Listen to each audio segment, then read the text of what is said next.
Friends, आप अगर ASO, OPSC prelims, UPSC या कोई भी कॉम्पिटिटिव एग्जाम की तैयारी कर रही हो तो ये 10 मिनट वीडियो आपके लिए मास्टर वीडियो बनने वाला है। और मैं गारंटी देता हूँ ज़िंदगी भर के लिए आप ये टर्म्स कभी नहीं भूलोगे। तो चलो शुरू करते हैं। देखिए, जब आरबीआई कोई भी कमर्शियल बैंक को लोन देता है, चाहे वो एक्सिस हो, चाहे वो एचडीएफसी हो, कोई भी बैंक हो, तो उसको हम कहेंगे या तो रेपो रेट, या तो बैंक रेट, या तो एमएसएफ रेट। तीनों की है, तीनों के जरिए आरबीआई कमर्शियल बैंक तक लोन पहुंचाता है। तो देखिए, आरबीआई अगर कोई भी बैंक को एक दिन के लिए यानी कि ओवरनाइट बेसिस पे लोन देता है, ध्यान रहे अगर सिर्फ एक दिन के लिए, तो हम उसको कहेंगे एमएसएफ रेट। अगर आरबीआई कोई भी कमर्शियल बैंक को 2 से 14 दिन तक लोन देता है तो हम उसको कहेंगे रेपो रेट। सेम उसी तरह से 14 दिन से ज़्यादा दिन तक अगर कोई भी कमर्शियल बैंक लोन लेता है आरबीआई से तो हम उसको कहेंगे बैंक रेट। चलो मैं आपको एग्जाम्पल के साथ बताता हूँ। सपोज यहाँ पे पीएनबी ने 10 दिन के लिए लोन लिया आरबीआई से, सिर्फ 10 दिन के लिए, तो हम उसको कहेंगे भाई ये रेपो रेट है, क्योंकि ये 2 से 14 दिन के अंदर आता है। अगर येस बैंक ने सिर्फ एक दिन के लिए लोन लेता है तो हम उसको कहेंगे एमएसएफ रेट। सेम उसी तरह से अगर एक्सिस ने 2 महीने के लिए लोन लेता है तो हम उसको कहेंगे बैंक रेट, क्योंकि ये 14 दिन से ज़्यादा हो रहा है। तो चलो आपको शायद ये तीनों अभी कंफर्म हो गया होगा। चलो नेक्स्ट देखते हैं। अभी ये जो कमर्शियल बैंक इतना सारा लोन लेके आ गए तो क्या करेंगे?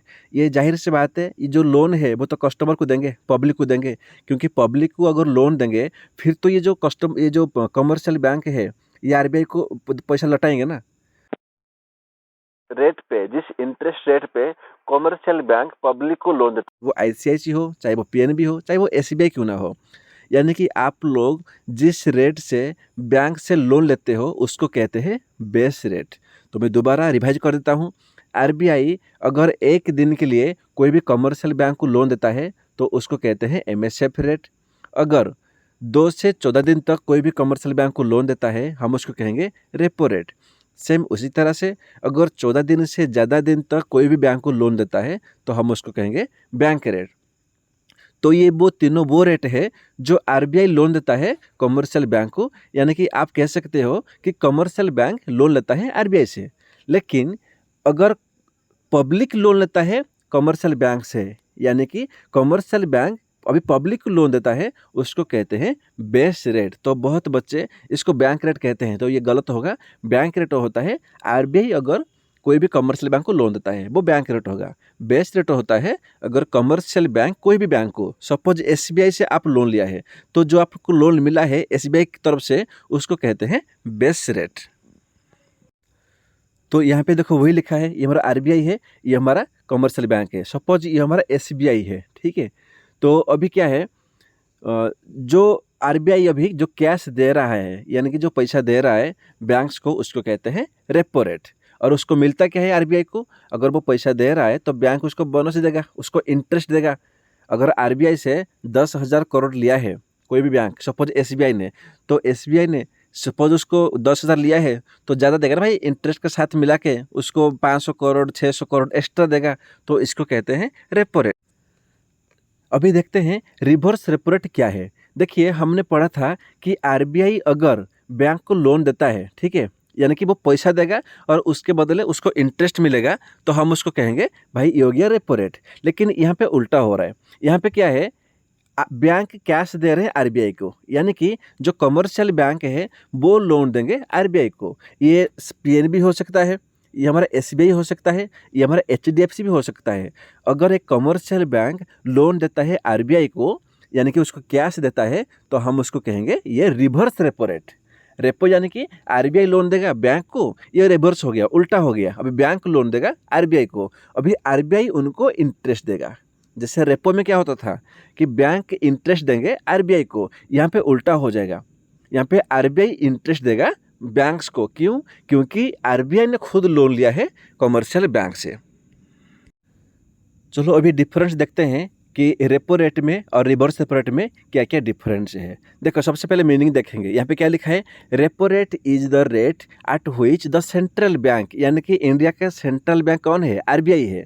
तो central bank of India grants loan to the commercial bank, यहाँ पे लोन दे रहा है कमर्शियल बैंक को फॉर ए शॉर्ट पीरियड, यानी कि 2 से 14 दिन के लिए। ये शॉर्ट पीरियड हो गया। अगर बैंक रेट होगा वो लॉन्ग पीरियड हो जाएगा, तो उसको कहते हैं रेपो रेट। सेम उसी तरह से रिवर्स रेपो रेट क्या है? Reverse repo rate is the rate at which the commercial bank grant loan to the RBI, यानी कि सेंट्रल बैंक। अभी यहाँ पे क्या है कि कमर्शियल बैंक लोन दे रहा है सेंट्रल बैंक को, ये रिवर्स रेपो हो गया। रेपो क्या हो गया कि आरबीआई लोन दे रहा है एक कमर्शियल बैंक को, वो हो गया रेपो रेट। तो अभी पर्पज़ क्या है, अभी रेपो रेट क्यों रखा गया? ये रखा गया इसीलिए अगर मार्केट में पैसा कम हो गया तो ये जो डेफिशिएंसी है उसको फुलफिल करने के लिए, क्योंकि आरबीआई लोन देगा कमर्शियल बैंक्स को, कमर्शियल बैंक लोन किसको देंगे? पब्लिक को, कस्टमर को, तो ज़्यादा से ज़्यादा पैसा पहुंचेगा कस्टमर तक।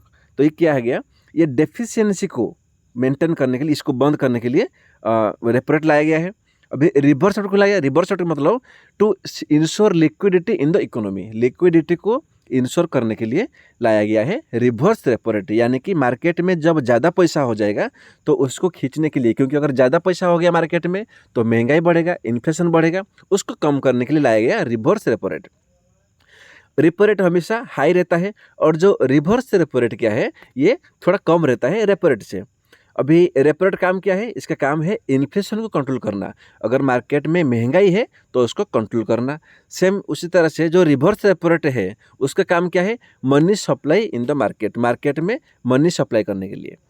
अभी जो रेपो रेट है उसका क्या है? उसका एक एग्रीमेंट होता है, रीपर्चेस एग्रीमेंट। अभी जो रिवर्स रेपो रेट होगा यहाँ पे रिवर्स रीपर्चेस एग्रीमेंट होता है। तो ये डिफरेंट हो गया रेपो रेट और रिवर्स रेपो रेट के बीच में। चलो अभी देखते हैं CRR क्या होता है, यानी कि कैश रिजर्व रेशियो क्या होता है। देखिए कोई भी बैंक में, सपोज ये जो बैंक है ये हमारा होगा PNB, ठीक है, पंजाब नेशनल बैंक। तो यहाँ पे क्या होता है, कोई भी कंपनी है तो यहाँ पे पैसा डिपॉजिट करता है। सेम उसी तरह से हम जो जनरल पब्लिक है भाई, पैसा हम भी तो डिपॉजिट करते हैं।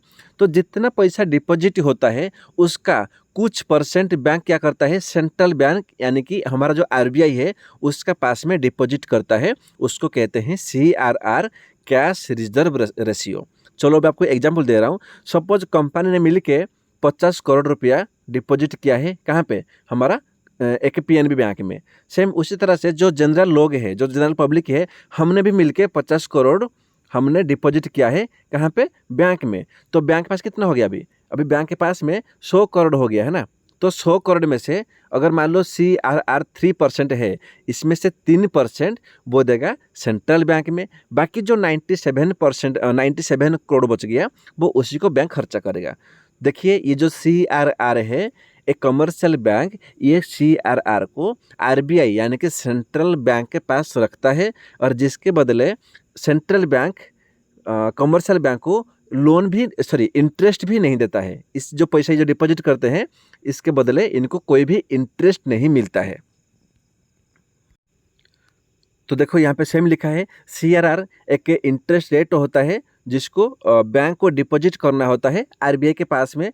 तो अगर आरबीआई चाहे तो ये रेट को बढ़ा सकता है। वो क्यों बढ़ाएगा? अगर उसको आरबीआई को लगता है कि बैंक के पास में ज़्यादा पैसा हो गया और वो ज़्यादा पैसा मार्केट में छोड़ रहा है, जिसके जरिए मार्केट में इन्फ्लेशन यानी कि महंगाई बढ़ रहा है, तो वो क्या करेगा? CRR को बढ़ा देगा, और बैंक करेंगे उनका जो पैसा है वो ज़्यादा से ज़्यादा CRR के फॉर्म में वो आरबीआई में डिपॉजिट करेंगे। वो तो करना ही पड़ेगा मजबूरी में। तो इसमें क्या होता है, मार्केट में जो महंगाई है ये कम हो जाता है। तो RBI increase CRR rate to pull out the excessive money from the bank. अगर बैंक में एक्सेसिव मनी है तो उसको खींचने के लिए आरबीआई CRR का यूज करता है। It is also known as cash asset ratio और लिक्विड रेशियो। तो CRR को कैश एसेट रेशियो और लिक्विडिटी रेशियो भी कहते हैं। तो CRR is used as a tool in monetary policy which influence country's economy, borrowing and interest rate across the country। अभी देखेंगे SLR क्या है। भाई देखो CRR क्या था? CRR हुआ था कि बैंक के पास में जितना पैसा है वो उसी में से कुछ परसेंट, 3% हो 4% हो, वो आरबीआई के पास में डिपॉजिट करता था। एसबीआई में क्या है? अपना SLR में क्या है? SLR यानी कि मान लो कंपनी हमने 50 करोड़ हमने एग्जाम्पल लिया था कि जितना कंपनी है उन्होंने मिलकर 50 करोड़ डिपॉजिट किया था और जो जनरल पब्लिक है उन्होंने भी 50 करोड़ डिपॉजिट किया था, जो हो गया था 100 करोड़। अभी ये जो 100 करोड़ है इसमें से 3% बैंक क्या कर दिया, CRR के फॉर्म में वो RBI में डिपॉजिट कर दिया। बाकी बचा कितना, 97 करोड़। तो वो 97 करोड़ में से भी उसको 18% खुद के पास रखना पड़ता है। ध्यान रहे, ये जो SLR है इसको बोलते हैं स्टैट्यूटरी लिक्विडिटी रेशियो। ये जो पैसा है ये बैंक क्या करता है, RBI के पास नहीं रखता है, ये रखता है खुद के पास में। ये अपना खुद के पास, चाहे वो PNB हो, चाहे वो एक्सिस बैंक हो, चाहे वो HDFC हो, ये खुद के पास रखते हैं। क्यों रखते हैं, इसीलिए रखते हैं कि जब जो डिपॉजिटर है, मान लो आपने 10 करोड़ रुपया जमा किया है बैंक में, तो कल को आप अगर बैंक में जाओगे, भाई मुझे विड्रॉ करना है, तो आपको ये बैंक नहीं कह सकता है कि भाई मेरे पास में पैसा नहीं है, मैं पूरा पैसा को लोग किसी को दे दिया हूँ लोन पे। तो वो क्या करता है, वो उसका एक मिनिमम परसेंटेज ये भी RBI डिसाइड करता है।